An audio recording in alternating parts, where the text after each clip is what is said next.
Hey viewers, and welcome back. A few years ago I did a whole bunch of films about Boeing and the Max 8 problem, the MCAS issue. Now stop, I'm not an aviation expert, I'm a private pilot, and the thing about aviation is that we study crashes. We want to understand what goes wrong. So it's a great industry where everybody pays attention just in case it might happen to them and shares information about accidents. So as you all know, it's happened again. A bad Boeing 737 Max series accident. So just like you, but with a bit of extra pilot interest, I've been following this story closely.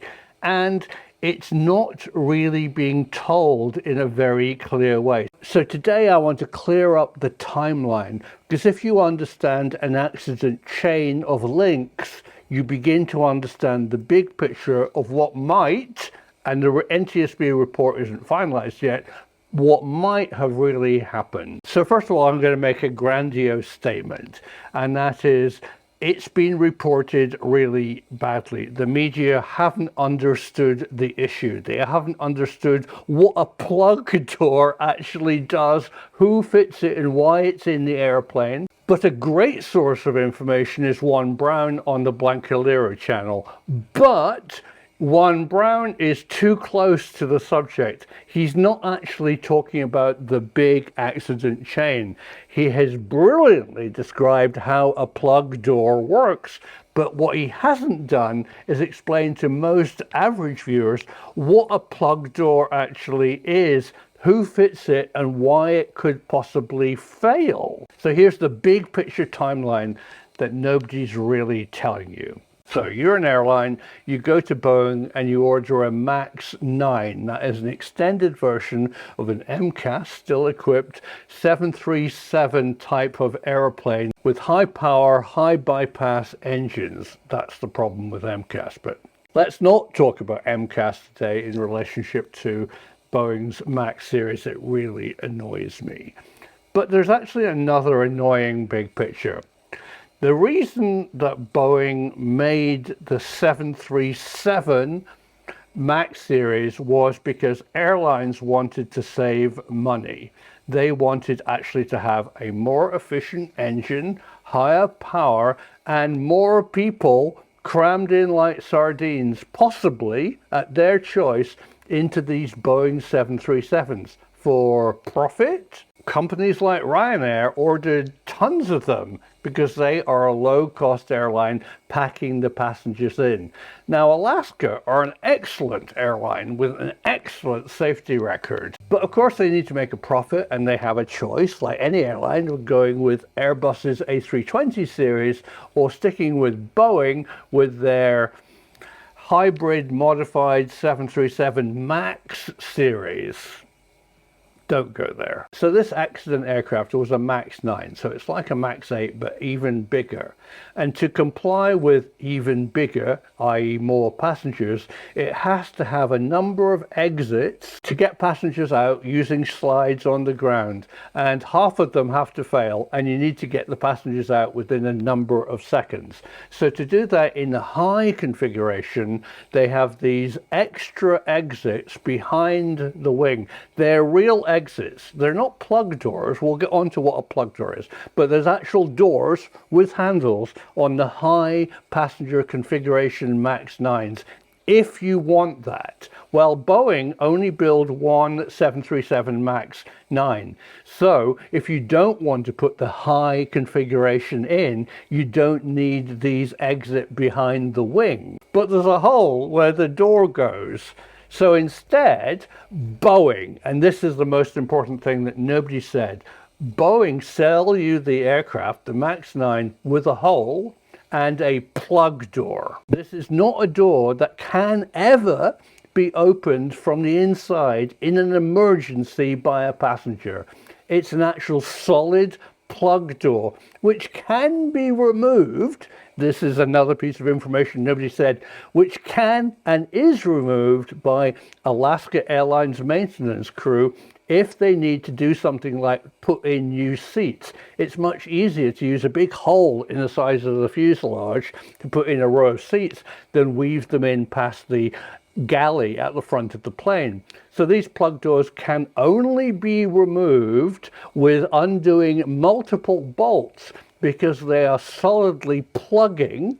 And the term plug is meaning that they are pressurized to actually stay in place with big pins that drop into these fitments with bolts through it that cannot be removed. They're never intended to be an emergency exit if you don't want them.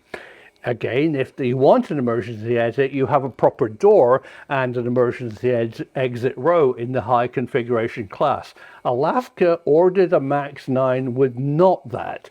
Boeing supplied them with a hole in the fuselage and plugged it. And it's vital that those plug doors really do plug. So how do the plug doors, which aren't doors, they're plugs, actually work? Well, it's vital to know that they sit down on this latch mechanism, but they have springs on the bottom.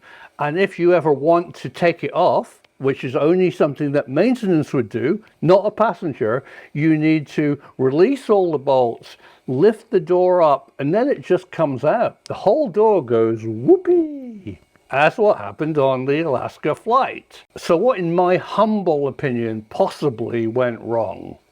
Well, I think Boeing supplied Alaska Airlines with a Max 9 that they chose to have plug doors in.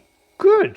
And at the Boeing facility, nothing to do with Alaska Airlines, they didn't somehow secure the plug doors properly.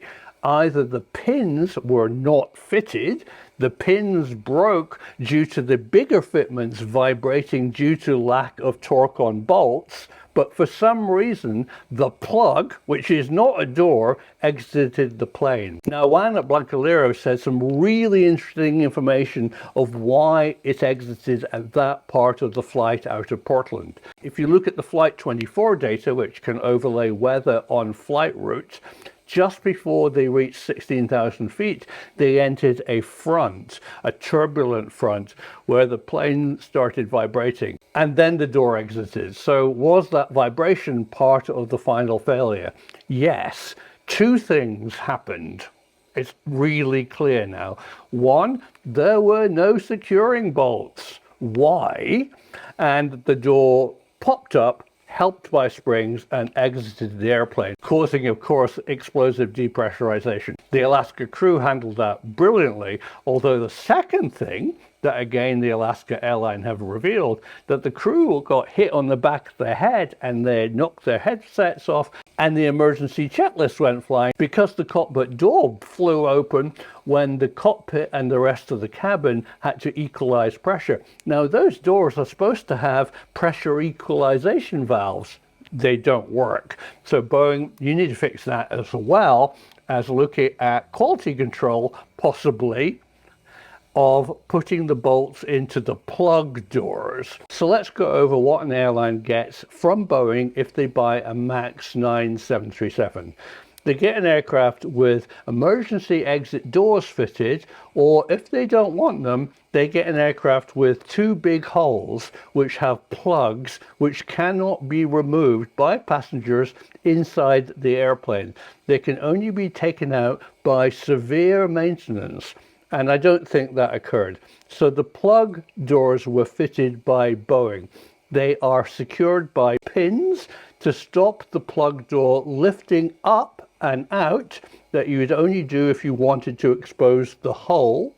And those fitments are screwed to the airframe by large hinges, which they've already found were loose. The bolts on those hinges were loose. So to me, in my humble private opinion, which I'm allowed to have, Boeing lawyers, it looks like you supplied Alaska Airlines with a Max 9 with exits that you plugged badly.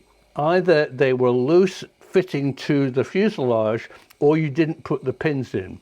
If the pins were missing, it would just bounce out in turbulence.